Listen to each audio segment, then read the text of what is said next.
Today I want us to look at Museveni's speech because it is going to form the basis of our discussion in this live video. Yesterday, in presence of the head of state at KICC Nairobi, Yoweri Kaguta Museveni actually embarrassed the African heads of state. Yoweri Kaguta Museveni told the world what many people would not say. Yoweri Kaguta Museveni told William Samoei Ruto what he would not like to hear. He told the Bretton Woods institution on their face, he told them that you have been stealing from us. He told the World Bank, nyinyi mmekuwa mkichukua kama wajiga. He told everyone that you have been profiteering. What we have been doing is nothing short of stealing from us. So ladies and gentlemen, if you're joining this channel for the first time, this is Gachie Skyman TV, the Tourist Man Black Africa. I ask you to maybe register your presence. Maybe I want you to listen to what Yoweri Kaguta Museveni said. Because when you look at Yoweri Kaguta Museveni, is somebody who is full of wisdom. Yoweri Kaguta Museveni is somebody who he shot from the hip. He doesn't care. He say as it is. At 80 years, the man is full of wisdom. The man is oozing wisdom.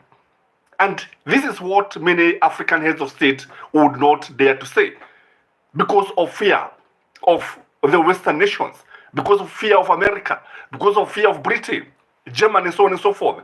But Yoweri Kaguta Museveni is telling them what is the reality.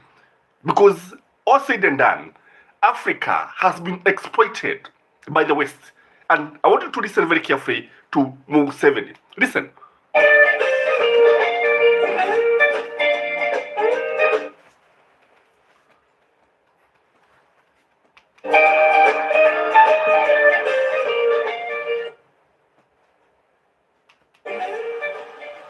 His Excellency William Ruto, the President of the Republic of Kenya, the Chairperson of the African Union, President of Mauritania, and Their Excellencies, the heads of state and government.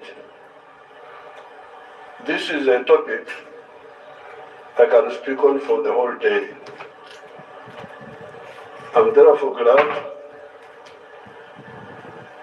we have had this meeting where the presidents of Africa meet with some of the Western leaders.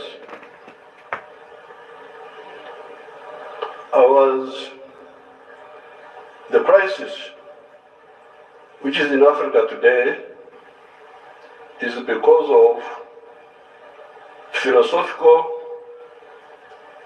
ideological, strategic, economic mistakes, which we have been talking about since the 1960s. This is not an accident. When you see the crisis in many of the African countries, the collapse of states, we predicted this in the 1960s. Philosophical, ideological, strategic mistakes. I don't have time to amplify each one. But I was very happy to hear the President of the World Bank talking about prosperity instead of profiteering. These were his own words. That's what I picked. So this has been the problem. Aid has been for profiteering. This has been the problem. Now, the World Bank people and other groups have been talking of sustainable development. Even in your documents, I have seen those words there. Sustainable development. I am now going to be 80 years old. I have never seen sustainable pregnancy. That a woman is pregnant this year, the pregnancy continues next year, 3 years, 4 years, it never happens. In life, pregnancy develops sustainably within the womb of the woman. Quantitatively, the baby is growing bigger and bigger. But at some stage, quantitative growth must be transformed into qualitative change. The pregnancy must become a baby. If the pregnancy remains pregnancy, the fetus will die. So therefore, I would even ask you to change those words in your documents.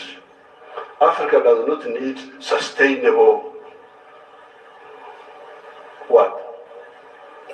You could call it sustainable underdevelopment. Africa needs socio-economic transformation. Yes. The pregnancy must become a baby. The baby must grow and become a teenager. The teenager must grow. That's what happens in life. You cannot have quantitative growth and you think you are doing anything. The main reason why there is no growth is because the growth factors are not funded. They are not even understood. What are the growth factors?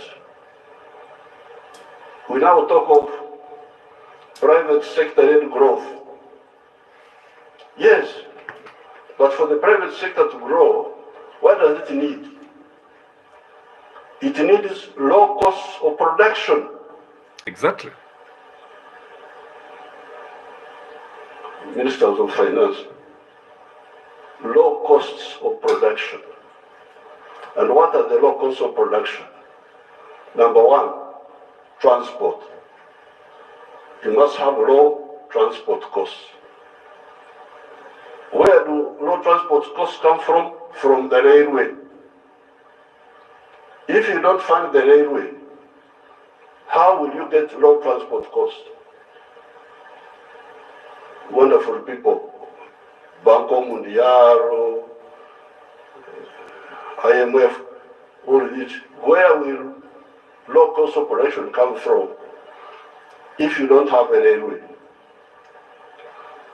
I have been here for the last 64 years. I've been watching as a student leader, as a freedom fighter, now as the leader of a country.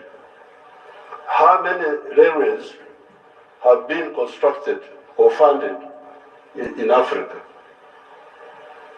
The few that have been was by China, the Tanzania Railway to Zambia, and recently China, another one here in Kenya, and then Tanzania on their own, they are building a railway line. So, if you are talking of helping Africa, the railway, I don't want to be involved in any other words, no, please. The railway. Because if you fund the railway, you will have low cost of transport, and you can produce products which are cheap, which can be bought in the world. So you audit how much funding, all these billions you are talking about, how much of it has gone to the railway. Audit it. The second cost pusher is electricity. If you don't find electricity, And you talk about sustainable development. What are you talking about? Private sector-led growth. Maneno tu. Eh? Electricity. We must have low-cost electricity, not exceeding 5 cents per kilowatt hour. That's what I insist on in Uganda. I'm tired of all these stories. These neo-colonial civil servants who have been holding us back, I have put my foot down, say I don't want to hear those stories. And Uganda is developing and it will develop because I don't entertain that nonsense anymore. Borrowing for what? Capacity building. Imagine. Seminars, they call you in a hotel, you eat chapati, you eat mandazi. They say that's the capacity building.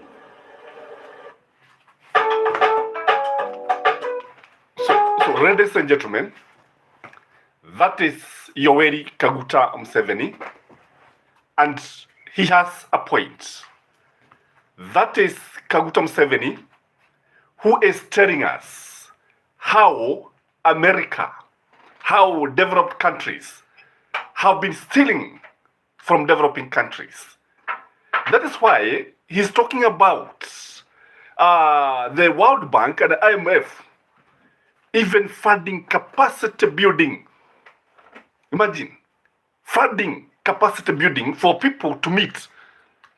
But when you tell them to fund something like irrigation, they cannot do it.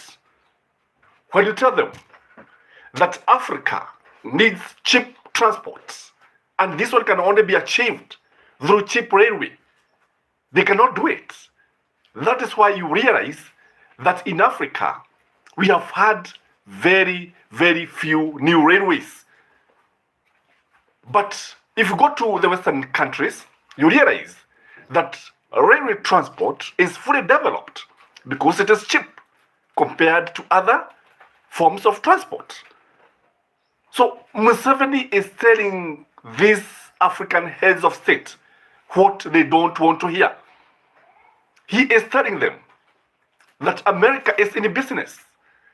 He is telling them that the West is in business with Africa. That is why, ladies and gentlemen, if you look at the way our resources have always been exploited, you realize that Museveni is right.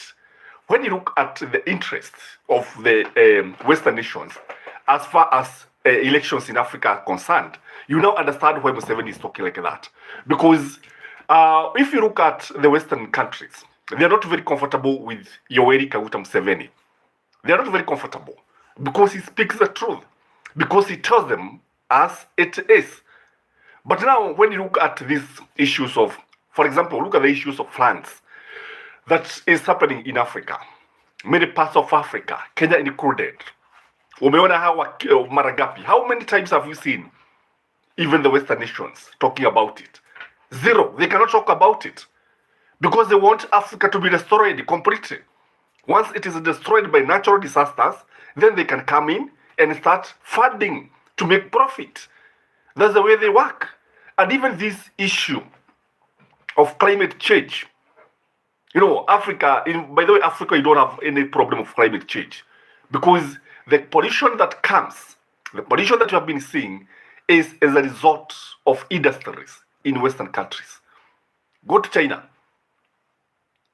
go to America, Britain, the leading pollutants, the leading countries that are polluting the world, the leading countries that have brought the situation that you are seeing even today, seeing abnormal rains, seeing everything. Karibuni, karibuni, Mwangi Muhammad, good morning, karibu, Mike Jones, Asante, karibu, Jordan Kega, Gachie Skyman, Masarheri, Sabaheri, habari za asubuhi. Asante sana, guys, for actually liking this video and actually coming for this short live morning show, because we have to keep on maybe checking on one another, looking at the state of our economy, looking at what is happening, because all said and done, we have a country. I'm Lucy, karibu sana, thank you, hope you are fine wherever you are. Please like the video. So when you look at our country, there's some people who are saying that God is angry with Africa.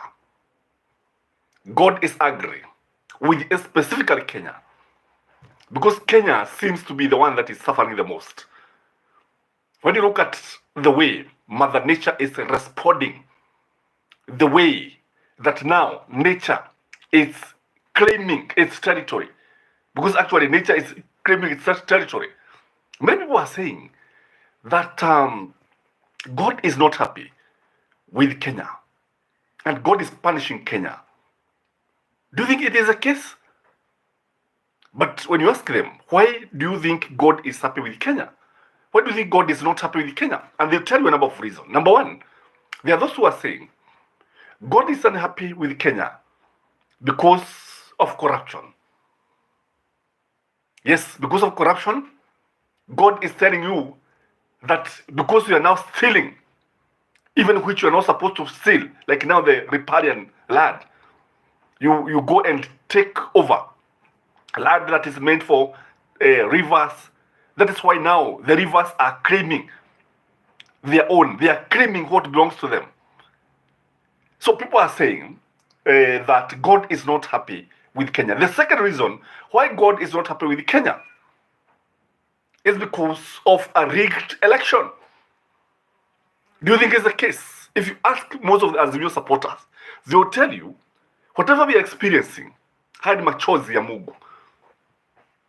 Ni machozi ya Mungu ambayo yanamwagika. Ni hasira za Mungu ambazo zinaonekana katika taifa letu la Kenya. Kile ambacho tunaona ni mambo ambayo hajawahi kuonekana katika taifa la Kenya. Vile vifo ambavyo vinatokea katika taifa la Kenya, what we are experiencing is something that has not been experienced in the past. Tragedy after another. Tanzia, vifo, nini. If you look at our roads, for instance, when you look at the roads, we have lost more than 1,300 Kenyans through road accidents. This year alone, we have lost 1,300 Kenyans. So God is telling us, you need to put your house in order. God is telling us, the person that you have installed as the road transport is not the right person. Get another person. Get a competent person. That is the message. But the funny thing, William Samoei Ruto seems not to be understanding this message. You know, God could be talking to us in a very different way. He seems not to understand that he needs to change his cabinet. He needs to do away with Kipchumba Murkomen and bring somebody who cares. Because when you look at Kipchumba Murkomen, he used to be desired. Look at the drama and the embarrassment at the JKIA. Maji kila mahali. Imagine an international airport leaking loose.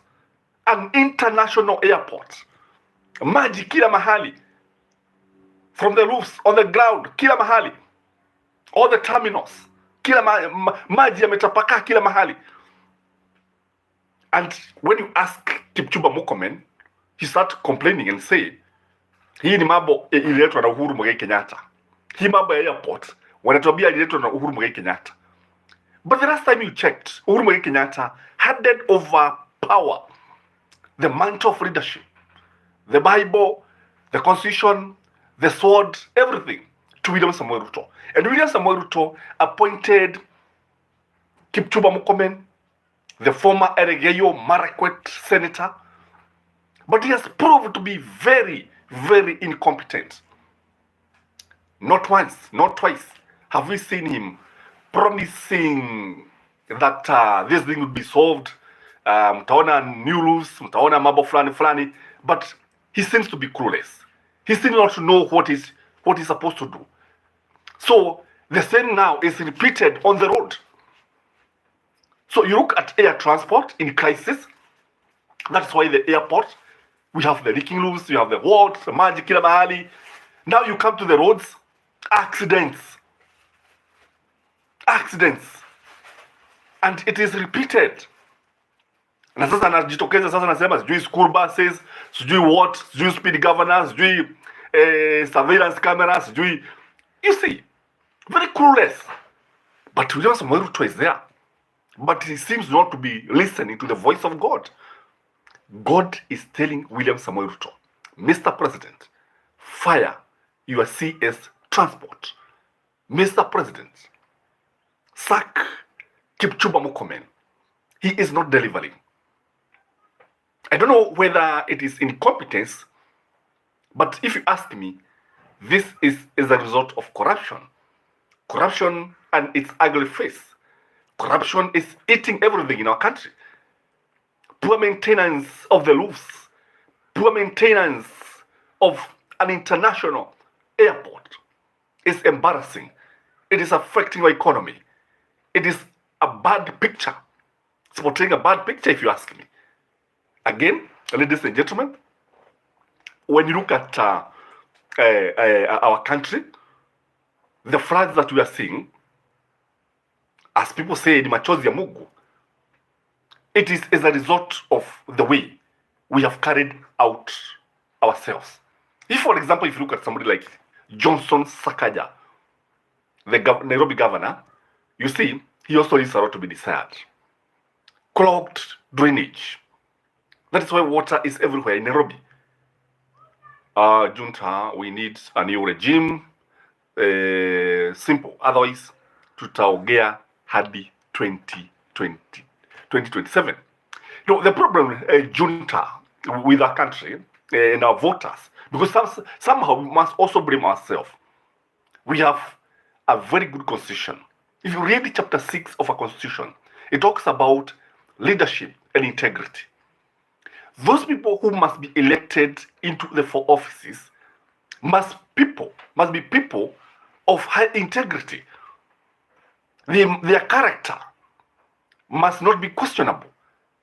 They should not be corruptible. They should not be corrupt. They should be incorruptible. That's what I mean. They should not have court cases.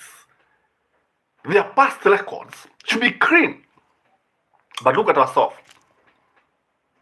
People who have court cases, we vote for them. People who have been stealing, we vote for them. People who have been bribing voters, we sing hallelujah to them. That's where the problem comes. So even voters need to be educated. Even Kenyans need to be educated and they need to be told that when we come to voting, get it right. Lucy is saying the word integrity does not exist in their vocabulary. It is true.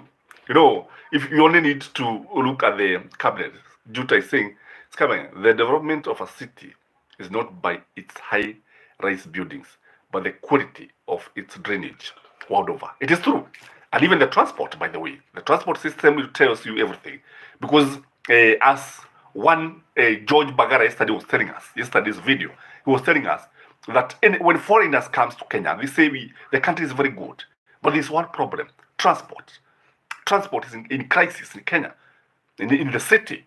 Again, when you look at the planning, what we are doing, because of corruption, we are not implementing the plan that was there. Unajua wazungu hata kabla ya kutoka Nairobi, hata kabla ya kutoka Kenya, they left very good plans.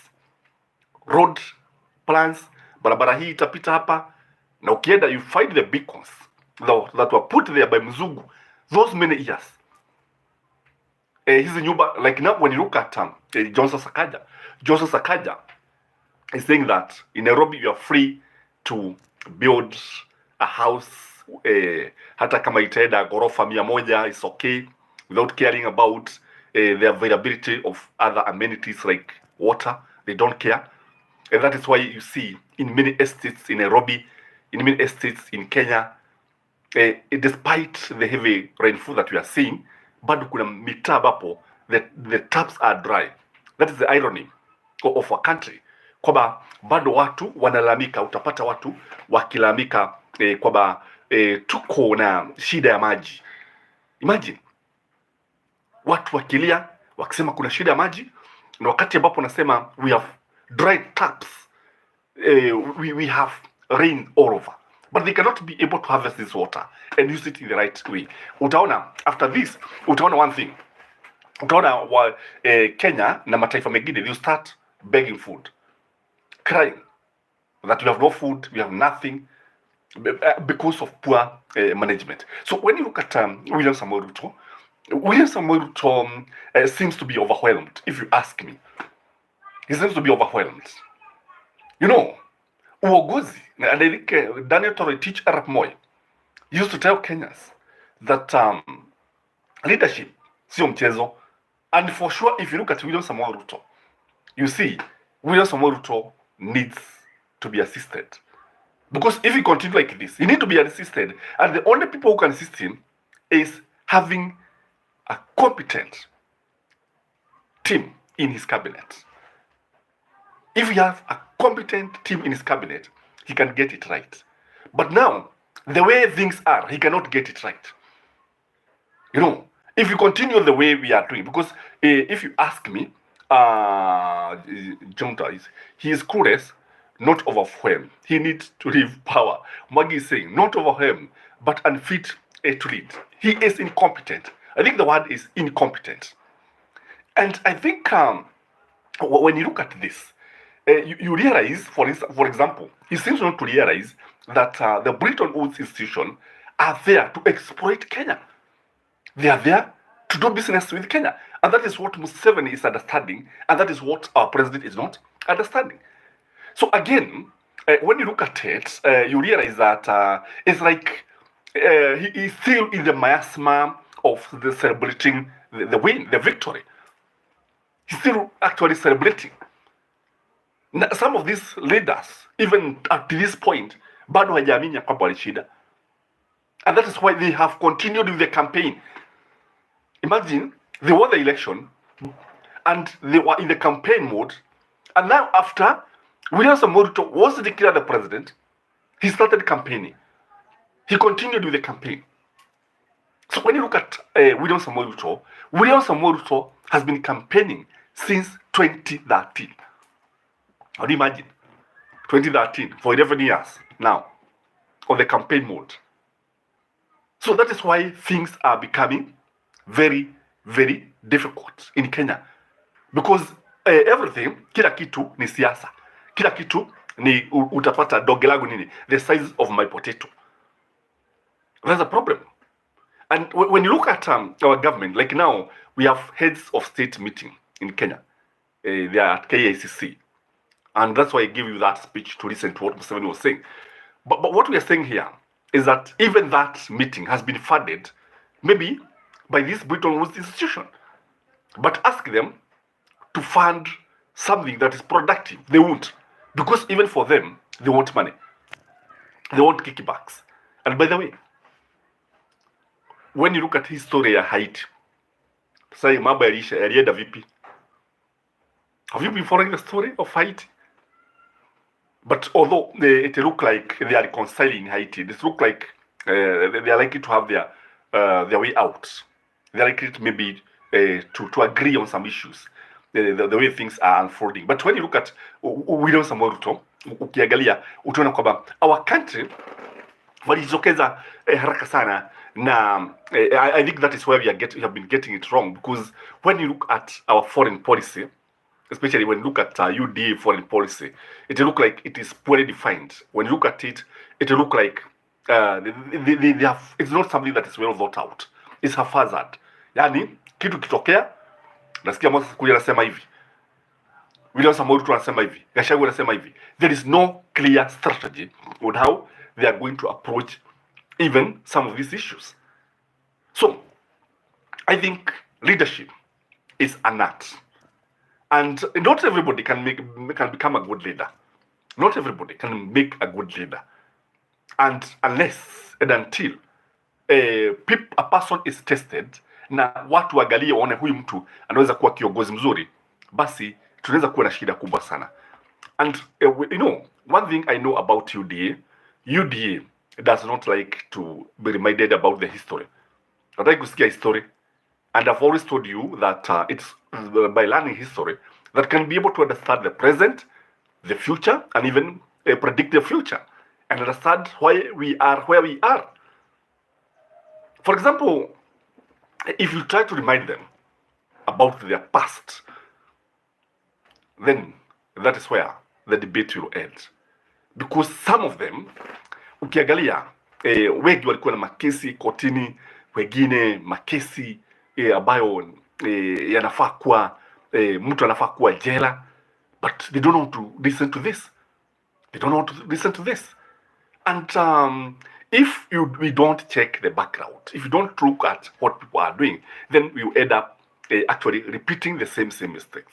For example, if you look at our leaders, when you look at them, you see nobody seems to be focused. And I remember, unajua jana wakati ambapo wanafunzi iliwabidi warudi nyumbani, warejea nyumbani. It was very funny because remember that midnight declaration of postponing the opening of the schools. You remember that when you look at Mashogu could not speak because he had to wait for William Samoei Ruto. So you look at them and you see there are people who cannot even be able to make decisions on their own. They have to wait for one person to give the way forward. So this means that even if the country is in crisis, they cannot respond without actually hearing what the president is saying. So, Junta, Mike, the plan is there, but greed, remember the Kariobangi demolitions, it was about drainage and dry sewer system. If implemented to the letter, things would be a bit different. I agree with you, because actually, maji yangepata mkodo na yangepata mahali pa kupitia. Mike Jones at Junta, I agree, because whoever designed Nairobi City did not include a good drainage system. I think it is there. The plan is there as Mike. The plan is there. Yeah. Ni stima. Sasa unaona sasa mambo ya stima vile ambavyo stima zinapotea ovyo ovyo, and that's why umeona hiyo nini ikifreeze kiasi, but I don't know where you are kama stima zipo, kwa sababu stima zinapotea, zinakuja dakika 10, zinapotea dakika 20. This is our country, by the way. And not that we don't have enough water in the dams. Ni mambo ambayo tunakutana nayo kila wakati, kila uchao. And I remember there was a time that William Samoei Ruto alikuwa anaendelea na mkutano live on TV, but stima zikapotea akiwa pale. Imagine, stima zinapotea pale ambapo William Samoei Ruto ako. What does this tell you? And then bado anaendelea na kuwa na CS wake pale, David Sichila ako pale, hakuna jambo ambalo anamwambia. So when you look at our country, like now you have seen, stima zinapotea when we are live. Suppose hatuko tumejipanga. Angalia, suppose hatuko tumejipanga, because you have to have some backups that when I go live mambo yatakuwa hivi. Lakini sasa ikiwa ni wakati stima zinapotea ovyo ovyo na mawaziri bado wako pale, but when you go to their homes they have the most powerful generators. Na ukichunguza kwa undani utapata ya kwamba the kind of lifestyle they are living, because they are living large, yani hawa watu wako na kila kitu. You wonder even the number of vehicles that they drive. Unajiuliza unaweza endesha magari mawili at the same time, because it doesn't make sense. Because you see some of our leaders, politicians, mtu ako pale but ana magari 20 ya kujibeba, 20 vehicles, personal vehicles. What are they for? What are they for? By the way, what do you think Jesus would have said about this kind of leaders? Leaders who are embezzling our funds, and wakati wanafanya hivi, mwananchi wa kawaida, Wanjiku analia, Wanjiku analamika. What do you say about this kind of leadership? Allow me to open the window and it goes a bit dark. Yeah, I think I'm now a bit clearer. So what do you say about this kind of leadership? Leaders who are just there, they don't care, they steal our money, and Kenyans are just there, tunawaangalia, tunaona vile ambavyo wanafanya bila kujali, pasi kujali, and then unaona hata hizi nini, the floods that we are experiencing, a time will come when Kenyans will be shocked, because itafika mahali ambapo wataanza kudai pesa from developed countries, from our partners like US, Britain, what, and this money will end up in their pockets. The money will end up in their pockets. So what do we say here? We are supposed to say that Kenyans need to learn the lesson. We need to learn the lesson that yes, mistake was done. Yes, William Samoei Ruto is the president, but is he delivering? Are Kenyans happy? These are the questions that we should be asking ourselves. Je, mkulima wa miwa ana furaha? Je, mkulima wa majani chai ana pesa mfukoni? These are the questions that we should be asking ourselves. Because if we are going to repeat what we did in 2022, itakuwa makosa. Truth, karibu. Good morning, Skyman. Good morning. If you're going to repeat this mistake, I think tutajilaumu sisi wenyewe. Because what we need to do, once a mistake is done, we need to learn the lesson. After learning the lesson, then we decide what are you going to do in the future. What are you going to do in future? Do we repeat the same mistakes and then continue complaining year in, year out? Do we repeat the same mistake? Like now, hii mambo ya Nairobi, maji kila mahali, drainage, like now, would Kenyans, like Nairobians now, would we go to the ballot again and vote for Sakaja? These are the questions that you'll be asking. And now, because many people are complaining about roads development, no roads, poor what, mambo mengi, ajali nyingi za barabarani, za gari, ajali za majini, kila mahali majali. Do we go ahead now and vote for William Samoei Ruto? Because it is right to vie for his second term. And he has already declared that he's going to vie for the second term. If he present himself, ukiangalia, you should have you should have a marking scheme. Look at the road transport. Is it tick ama is it an X? Look at the health sector. Je, madaktari wamerudi kazini? Je, kumekuwa na migomo? Je, kuna watu wamekufa hospitalini kwa sababu ya madaktari kugoma? Je, have we improved our health sector? These are the questions that we should be asking ourselves. So what we should be doing, we should have a marking scheme. William Samoei Ruto, Dr. Strike, X. William Samoei Ruto, pesa mfukoni, wakulima wa kahawa, wana furaha ama hana furaha? If it is, kama wana pesa, weka mkwaju, put a tick. Kama hawana, weka alama ya kuonyesha kwamba hajapita. Look at wakulima wa miwa. Are the sugarcane farmers happy? Kama wana pesa mfukoni, kama wana furaha, weka mkwaju. Look at the GDP. Is it moving in the right direction? Kama kuna amepata, tutamwekea mkwaju. Do you have an alternative? Yes. Do you have a better alternative? Yes or no? Look at the education sector. Look at the CBC. Like now, intern teachers who are teaching junior secondary schools were on the street yesterday. They were on the street, literally on the street, kugoma. Because TSC is not supposed to employ teachers on contract terms. It should be employ teachers on permanent and pensionable terms. That is the ruling of the industrial court. Now you look at the education sector. Is it heading in the right direction? You start all the way. Sasa umeona, sasa stima sasa limerudi. Look at the kind of situation that we are. That's what I'm telling you. This is the government now. Incompetence. Stima zinakuja dakika 10, baada ya dakika 10 zinapotea. This is our country. Mike Jones, what will it take for Kenyans to say enough is enough? It will take courage. Jones, it will take courage. It will take me and you to talk the way we are talking. It will take people to be enlightened. It will take people to look at somebody with special attention to performance, to the delivery of services. You look at William Samoei Ruto. He told us, for example, alituambia that he was not going to take loans. Then Kenya should ask themselves, are we still borrowing? Kwa sababu William Samoei Ruto alituambia hii mikopo ambayo mtakuwa mkichukua sijui nini. Are we taking loans from a Bretton Woods institution, IMF and World Bank, International Mother and Father? These are the questions that we should be asking ourselves. So, when it comes to 2027, I think Kenyans need to make a very sober decision. Start from your MCA, member of the county assembly. Look at him. Is he available?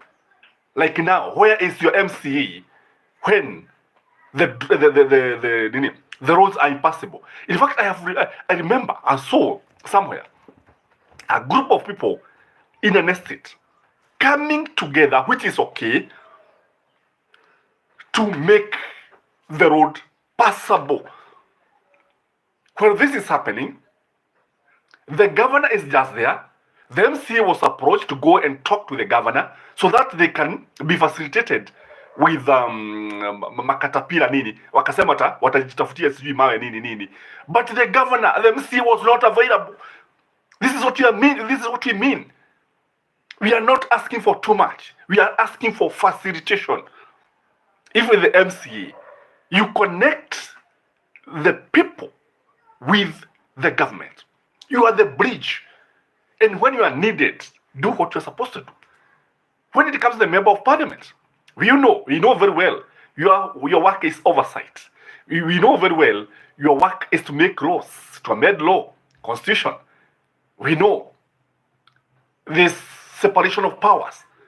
Now, you look at a member of parliament. Are they delivering? You look at the members of parliament. Some of them went to parliament. Wako tu pale kunyamaza. Some of them do not even understand the standing orders. Imagine a member of parliament who does not understand the standing order. A member of parliament who has never talked in parliament. A member of parliament who is just in parliament just to get salary. A member of parliament who is just there to wait for the executive to bring the bill, and once the bill is brought, to wait for the handout. Are these the kind of leaders that you want? These are the questions that voters should ask themselves. We cannot keep on saying things are bad. Tukiwa tu pale tunyamaza. We need to talk. I hope Jones have answered your question. And now, my focus now, darubini tunailega kwa kanisa.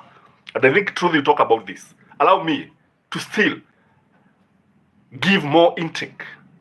Allow me to say something. And by the way, for those of you who are here, maybe you can visit Truth 1995 TV. She has very good content, and she gives a very critical and educative issues about social justice.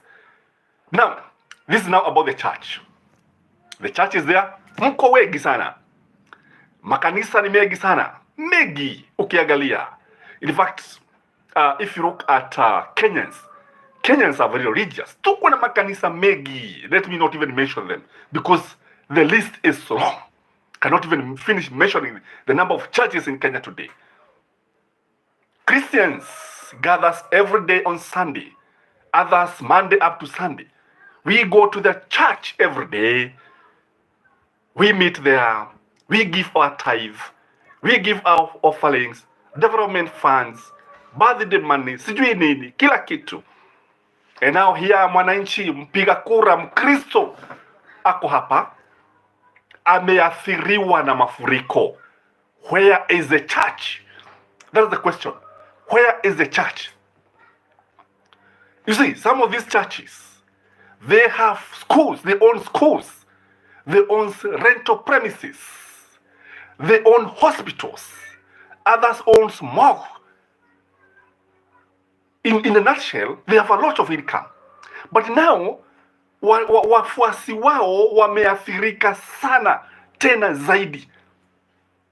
They have no shelter, they have no food, they have nothing, they have no home, they have nowhere to lay their hands. And now the church wako pale wamenyamaza kabisa kama maji yaliyo ndani ya mtungi. It is now the time for the church to come out and take over, bring the victims, wapeleke kanisani. Kanisa si ni yao, si ni wao wamenunua viti, si ni wao wamejenga hiyo kanisa. Bring them, because they need somewhere to sleep. Because you see, I've seen them going to schools, but I think the best place ni kanisa, kwa sababu huko ni kwao. Si kanisa ni letu, ni sisi tumejenga. That's the point. So even the church need to come out, ionekane vizuri. It is playing its role. Let us not leave it to the whole government. Let us not leave it to the Red Cross. Let us not leave it to well-wishers. The church is fair and should actually provide home, provide shelter, provide food. Hapo ndipo tunaona, hapo ndipo sasa kanisa, hapo ndipo mnatuagusha, hapo ndipo mnatuagusha. Then when you look at the relationship between the government and the workers, especially William Samoei Ruto's government and the workers, it is not very good. Not very good. When you look at the relationship between the civil servants and the government, it is not a very friendly environment. And when you have, the government is the boss, the government is the employer. Like now, when you have the government telling Kenyans, telling civil servants that we are going to change the terms of employment from permanent and pensionable to contract. Do you think they are going to smile? Do you think they are going to clap for you? Do you think they'll be happy? And these guys have worked for so many years. These guys are the ones who runs the government. By the way, the civil service does not change. It's the one that runs the government. In the change of regime does not affect the civil service. So you can say, kwa sababu hawa walikuwa, we only have changes here and there, especially heads of parastatals, the heads of diplomatic missions, such. But now, the bureaucracy remains the same. You cannot fire doctors because of change of regime. You cannot fire the military because of change of regime. You cannot fire all the teachers because of change of regime. That is what we are saying. But now, the relationship between the workers and the government is poor. Really poor. All the way. Look at the way. I want just to look at the relationship between the doctors and the government. Now, we are headed to the 50th day of the strike. Bado tuko katika barabara. Harun anasema nini? Civil servant hata wakilishwa sitawahurumia. MT News. Imagine if COVID came or was to come back during UDA government, how many deaths could be there? But this should be a learning lesson for those who voted for these people. It is true, MT and News. It should be a learning lesson. It should be a learning lesson.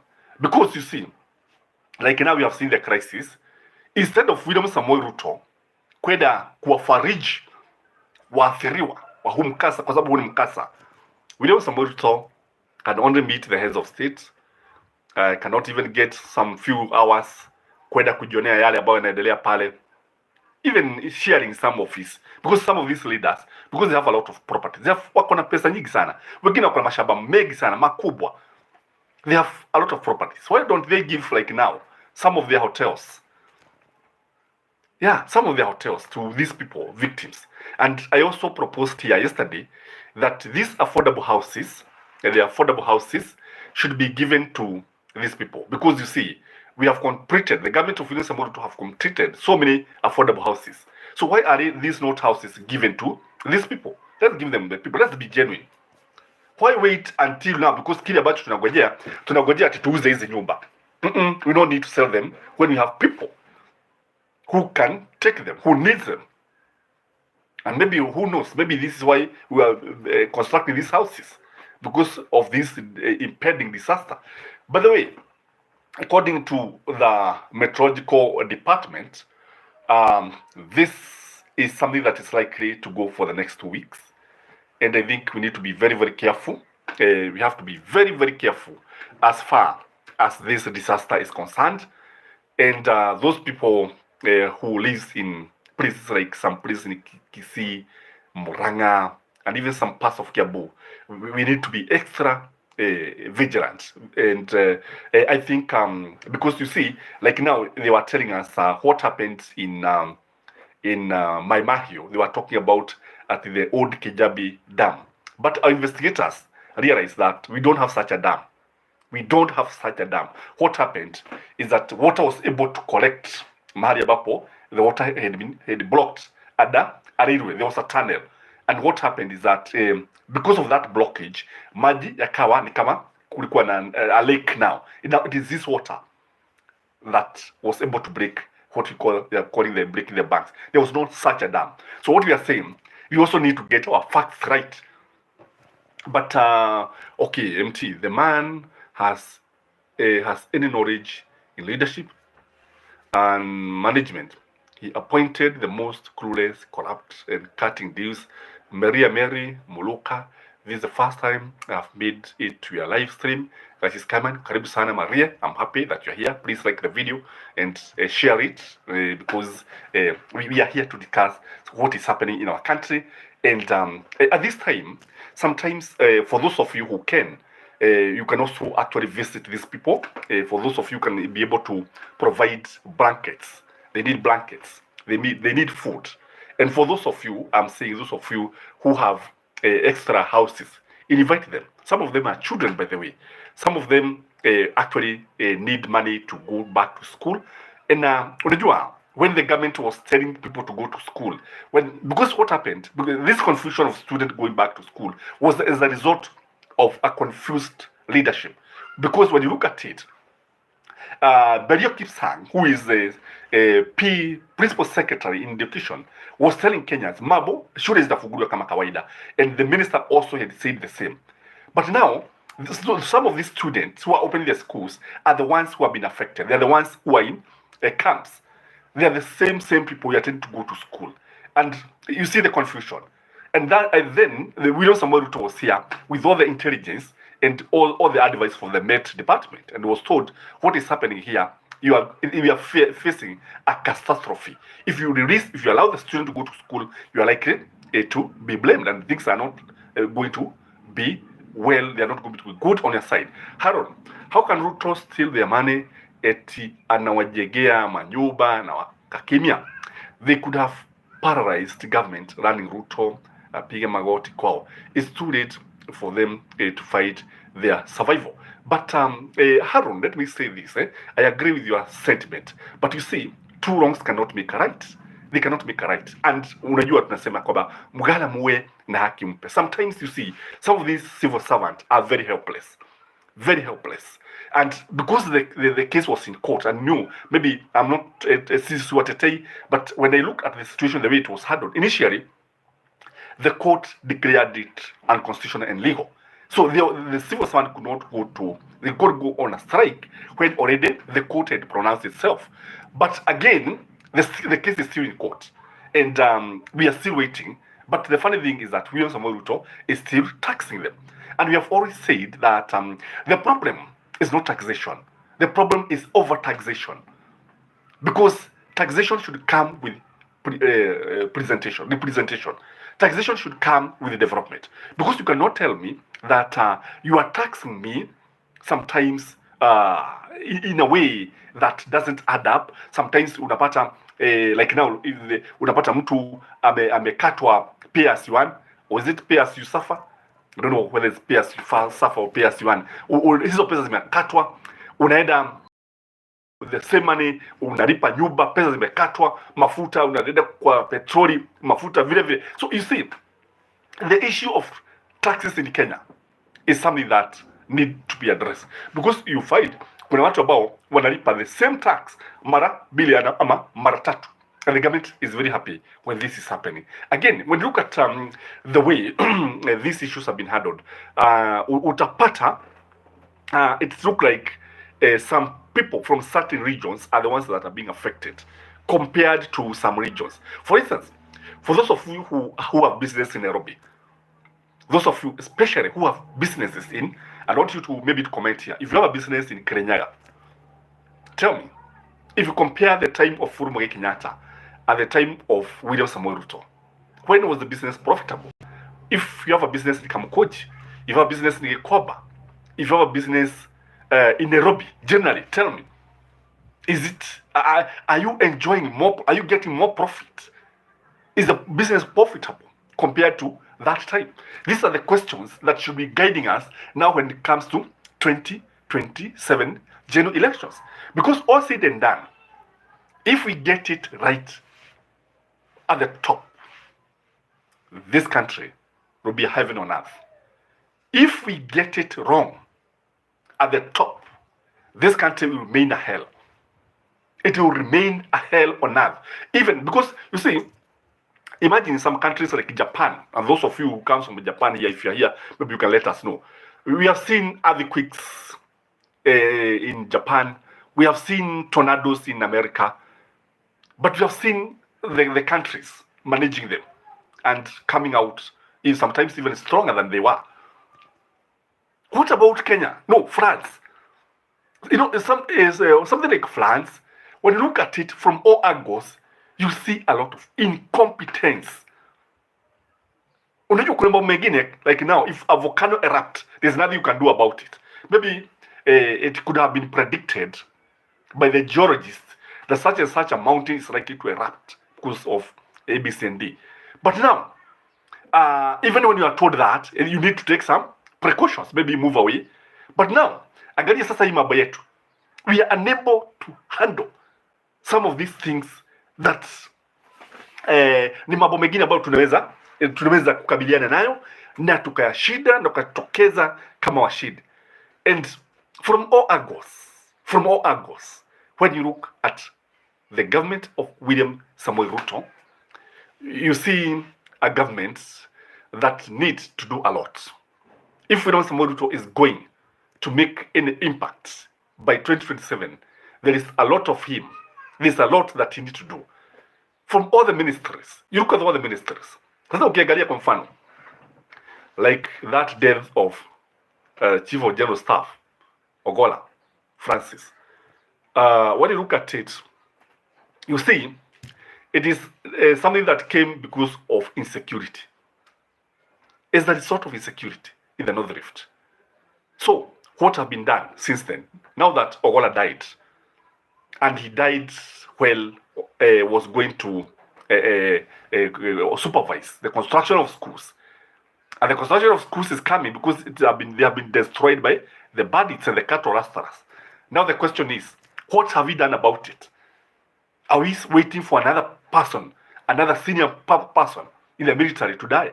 Because the supervision of the classroom must continue. So have we learned the lesson? Have we tamed the bandits? And that is why I keep on telling you, Kibaki will live to be remembered. If you remember this about Land Defense Force, the way he was able to crush them, and they were forgotten, you admire Kibaki. Because Kibaki was focused. Kibaki meant business. And that is why Kibaki was even able to stabilize Somalia. You know, it is Kibaki, if you've forgotten, it is Kibaki who sent KDF to Somalia. Today, Somalia is a good country for more angles. It's a good country. If you ask the Somali people, they will tell you things are better. In some places, business is flourishing. The country is somehow peaceful. And you remember the way the Al-Shabaab would hit us. So when we look at it, we need to learn the lesson. Once we learn the lesson, we know how to move forward. We know how or what we are supposed to do. But our problem is that a calamity occurs, something occurs, lakini sisi bado tunaendelea na maisha ni kama kawaida tu. Ni kama kawaida. So ladies and gentlemen, because I don't want to keep you here for long. I want to thank you from the bottom of my heart. Nas Gladys, karibu sana. Harun, nakushukuru sana. Bidu Botik, Bonik, Hi and Co. Asante MTN, karibu. Wegi, akina Mike Jones, akina Muhammad, akina Junta. Washukuru sana. For the way I'm Lucy, you have always been with me. Thank you very much. Josephine Kinyanjui, I'm here, karibu sana. Truth, I'm very happy. I'm very humbled the way you have continued to support this channel. There's some people who have been asking my number. Sometimes I forget to pin my number. Today I'll not forget, I promise. So guys, take care. Have a blessed day. support where you can, and subscribe to this channel if you have not. Until next time, bye bye. Bye bye.